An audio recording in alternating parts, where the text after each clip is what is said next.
আপনি একজন মুসলিম, একটা মসজিদের মুয়াজ্জিন, বিপরীত দিকে আমি হলাম একজন খ্রিস্টান, আবার আমি অল্প বয়সের একজন মানুষ, আপনার সাথে আমার সাথে কোনোভাবেই যায় না, অতএব আমি আপনার প্রস্তাবে রাজি হতে পারবো না। সে বারবার পিরাপিরি করা শুরু করলো, মেয়েটাও বারবার প্রস্তাব নাকচ করলো। এক পর্যায়ে মেয়েটা বলল, মেয়েটার মাথায় চিন্তা আসলো, যেহেতু সে মুসলিম, আমি খ্রিস্টান, আমাদের সাথে মুসলিমদের সাথে কোনোদিন সম্পর্ক হতে পারে না, কিন্তু এইটাই একটা সুযোগ এই লোকটাকে এখন ঈমান হারা করা। মেয়েটা এই চিন্তা করে লোকটাকে প্রস্তাব করলো, আমি আপনার প্রস্তাবে রাজি হতে পারি, তবে শর্ত আছে। মেয়েটা বলল, কি শর্ত?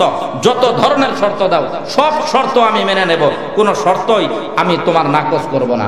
মেয়েটা বলল, প্রথম শর্ত হলো আপনাকে ইসলাম ছেড়ে যেতে হবে। সে বলল, আমি রাজি আছি, আমি রাজি আছি, তুমি যদি আরো কিছু বলো তাতেও আমি রাজি, কি করতে হবে তাই বলো, আমি সব করব। মেয়েটা বলল, মৌখিকভাবে ইসলাম ছাড়লে কাজ হবে না, আমার খ্রিস্ট ধর্মে শূকরের গোশত খাওয়া হালাল, আপনার ইসলাম ধর্মে শূকরের গোশত খাওয়া হারাম। আমার খ্রিস্ট ধর্মে মদ পান করা হালাল, আপনার ইসলাম ধর্মে মদ পান করা হারাম। আপনি যদি সত্যিকার অর্থে ইসলাম ছেড়ে দিয়ে থাকেন, তাহলে এই যে নেন মদ আর এই যে নেন শূকরের গোশত, এগুলো আমার সামনে আপনি খেয়ে দেখান। যদি আপনি এগুলো খাইতে পারেন, তাহলে আমি আপনার প্রস্তাবে রাজি। আপনি যে ইসলাম ছেড়েছেন এটা আমি বিশ্বাস করব, নচেত আমি বিশ্বাস করব না। বাগদাদ নগরীতে এক মসজিদে একজন মুয়াজ্জিন ছিলেন, মুয়াজ্জিনের নাম হলো সালেহ আল মুয়াজ্জিন। সালেহ আল মুয়াজ্জিন তিনি 40 বছর পর্যন্ত একই মসজিদে মুয়াজ্জিনি করেছেন বিনা পয়সায়। শয়তান তাকে ধোঁকা দেওয়ার জন্য বেছে নিল। আপনারা খেয়াল করবেন, পৃথিবীর বুকে মানুষকে শয়তান প্ররোচনা দেয়, শয়তান ধোঁকা দেয় বেছে বেছে ভালো মানুষকে, যারা চরিত্রগতভাবেই মন্দ, যারা মন্দ কাজের ভিতরেই অভ্যস্ত, ওদেরকে শয়তান দ্বিতীয়বার ধোঁকা দেওয়া এটা শয়তানের জন্য প্রয়োজন মনে করে না। শয়তান ধোঁকা দেওয়ার জন্য ভালো মানুষকে বেছে নেয়, কারণ যদি একজন ভালো মানুষকে ধোঁকা দিতে পারে, যদি একজন ভালো মানুষকে ধোঁকা দিতে পারে, তাহলে এটা মানুষের ভিতরে প্রভাব পড়বে যে ওকে তো ভালো ধারণা করতাম, ওকে তো ভালো মনে করতাম, এখন এই লোকটা এই ধরনের মন্দ কাজ করলো, না জানি আসলেই সব ভালো মানুষই এইরকম খারাপ কিনা। কিন্তু একজন খারাপ মানুষও যদি বারবার খারাপ কাজ করে, মানুষ এইরকম মন্দ মন্তব্য করে না। উদাহরণস্বরূপ, কোনো একজন যে ছোট থেকেই বড় হয়েছে নেশা করতে করতে, মানুষের কাছে সবার কাছে সে মদখোর নামে পরিচিত, মদখোর নামে পরিচিত, এরকম একটা মানুষ যদি বাজারের ভিতরে ঘুরে ঘুরে, রাস্তার পাশ দিয়ে হেঁটে হেঁটে, দোকানের পাশ দিয়ে হেঁটে হেঁটে মানুষকে দেখায় দেখায় যদি মদ পান করে, মানুষ এটাকে আশ্চর্য মনে করবে না।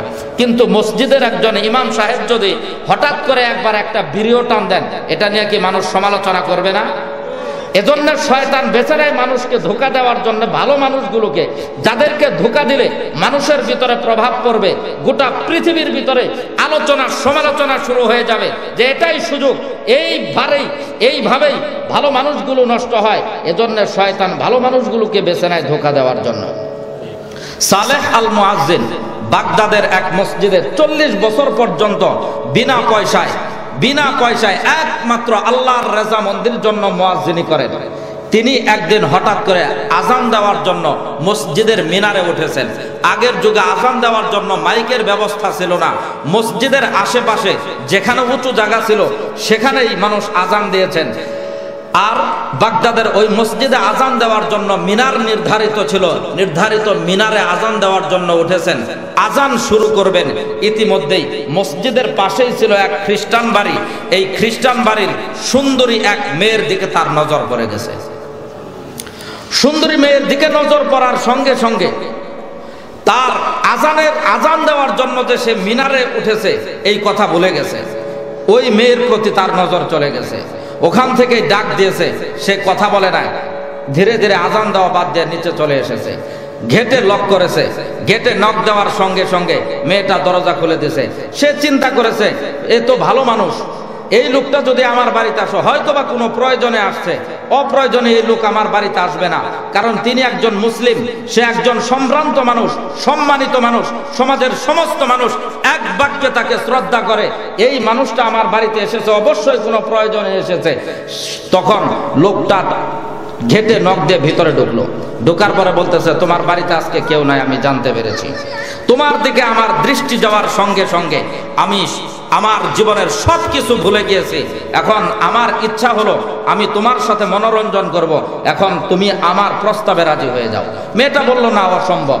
আপনি একজন বৃদ্ধ মানুষ, আপনি একজন মুসলিম, একটা মসজিদের মুয়াজ্জিন, বিপরীত দিকে আমি হলাম একজন খ্রিস্টান, আবার আমি অল্প বয়সের একজন মানুষ। আপনার সাথে আমার সাথে কোনোভাবেই যায় না, অতএব আমি আপনার প্রস্তাবে রাজি হতে পারবো না। সে বারবার পিরাপিরি করা শুরু করলো, মেয়েটাও বারবার প্রস্তাব নাকচ করলো।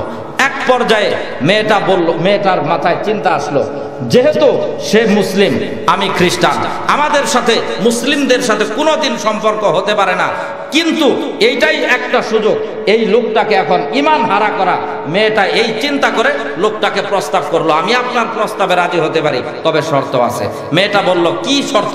যত ধরনের শর্ত দাও, সব শর্ত আমি মেনে নেব, কোনো শর্তই আমি তোমার নাকচ করব না। মেয়েটা বলল, প্রথম শর্ত হলো আপনাকে ইসলাম ছেড়ে যেতে হবে। সে বলল, আমি রাজি আছি, আমি রাজি আছি, তুমি যদি আরো কিছু বলো তাতেও আমি রাজি। কি করতে হবে তাই বলো, আমি সব করব। মেয়েটা বলল, মৌখিকভাবে ইসলাম ছাড়লে কাজ হবে না। আমার খ্রিস্ট ধর্মে শুকরের গোশত খাওয়া হালাল, আপনার ইসলাম ধর্মে শুকরের গোশত খাওয়া হারাম। আমার খ্রিস্ট ধর্মে মদ পান করা হালাল, আপনার ইসলাম ধর্মে মদ পান করা হারাম। আপনি যদি সত্যিকার অর্থে ইসলাম ছেড়ে দিয়ে থাকেন, তাহলে এই যে নেন মদ আর এই যে নেন শুকরের গোশত, এগুলো আমার সামনে আপনি খেয়ে দেখান। যদি আপনি এগুলো খাইতে পারেন, তাহলে আমি আপনার প্রস্তাবে রাজি।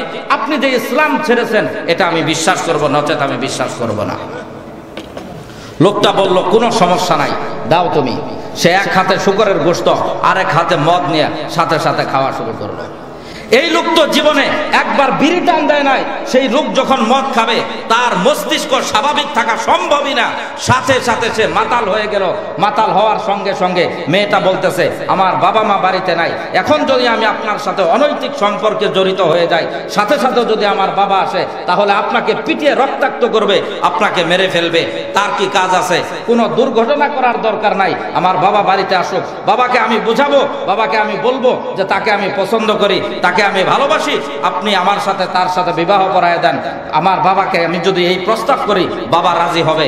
আপনি এজন্য বাবা আসার পূর্ব মুহূর্ত পর্যন্ত আমাদের ছাদে গিয়ে অপেক্ষা করেন, আমি ততক্ষণ পর্যন্ত আপনার জন্য অপেক্ষা করছি। মেয়েটা বলার সঙ্গে সঙ্গে সে ছাদের উপরে যায় উঠলো। ছাদের উপরে যায় ওঠার সঙ্গে সঙ্গে সে গেট লক করে দিয়েছে। গেট লক করার সঙ্গে সঙ্গে সে আবার দৌড়ে আসলো, কি ব্যাপারে তুমি গেট লাগাই দিলা কেন? সে বোঝাচ্ছে, আপনি ছাদের উপরে অপেক্ষা করুন, আমার বাবা বাড়িতে আসুক। বাবা বাড়িতে আসার সঙ্গে সঙ্গে সব হয়ে যাবে। তার বাবা বাড়িতে আসলো। আসার পরে মেয়ে সব কিছু বিস্তারিত ঘটনা বলল। বলার পরে সেই লোক ছাদের উপরে উঠছে, ওইটা বলতেছে, কি বাবা, আপনি একজন মুয়াজ্জিন, আপনার কাজ ছিল মসজিদে আজান দেওয়া, আপনি আজান দেওয়া বাদ দিয়ে আমার ঘরের ছাদে কেন? আর আপনি কেন মদ পান করেছেন? কেন শুকরের গোশত খেয়েছেন? কেন আমার মেয়েকে অনৈতিক কাজে জড়িত হওয়ার জন্য আপনি প্রস্তাব করেছেন? অতএব আপনাকে আমি অবশ্যই সমাজের মানুষের কাছে আপনাকে পেশ করব, আপনাকে বিচার করব। তখন সে চিৎকার করে করে বলতেছে, কি ব্যাপার, আশ্চর্য কথা, তোমার মেয়ে আমাকে এভাবে ভুলিয়ে বালিয়ে এগুলো খাওয়ালো, আর এখন তুমি আমাকে সমাজের মানুষের কাছে অপমানিত করার জন্য, লাঞ্ছিত করার জন্য আমাকে হুমকি দিচ্ছ, তাহলে কি আমার দুনিয়া আখিরাত সব কিছু শেষ হয়ে গেল? এইগুলো বলে চিৎকার করতে করতে সে ছাদের থেকে পড়ে গিয়ে সাথে সাথে মৃত্যুবরণ করেছে। শয়তান মানুষকে এভাবে ধোঁকাগ্রস্ত করে। শয়তান মানুষকে, একজন মানুষকে সরাসরি বলবে না যে রাস্তা দিয়ে একজন মেয়ে যাচ্ছে তুমি তাকে ধরে ফেলাও। শয়তান মানুষকে বলবে না একজন মদ খাচ্ছে, আরেকজন জীবনে যে একবারের জন্যও মদের কাছেও যায় না তাকে বলবে না যে তুমি মদ খাও। বরং একটা মানুষকে স্তরে স্তরে স্তরে স্তরে ধীরে ধীরে পাপ কাজের দিকে লিপ্ত করবে। পাপ কাজের ভিতরে লিপ্ত করার জন্য সব সময় শয়তান মানুষকে শুধু অন্যায় কাজের সরাসরি নির্দেশ দিবে না, শয়তান মানুষকে ডান দিক থেকে, বাম দিক থেকে, সামনে থেকে, পিছন থেকে, উপর থেকে, যখন যেভাবে সুবিধা হয় সেভাবেই শয়তান মানুষকে ধোঁকাগ্রস্ত করতে থাকে। আমার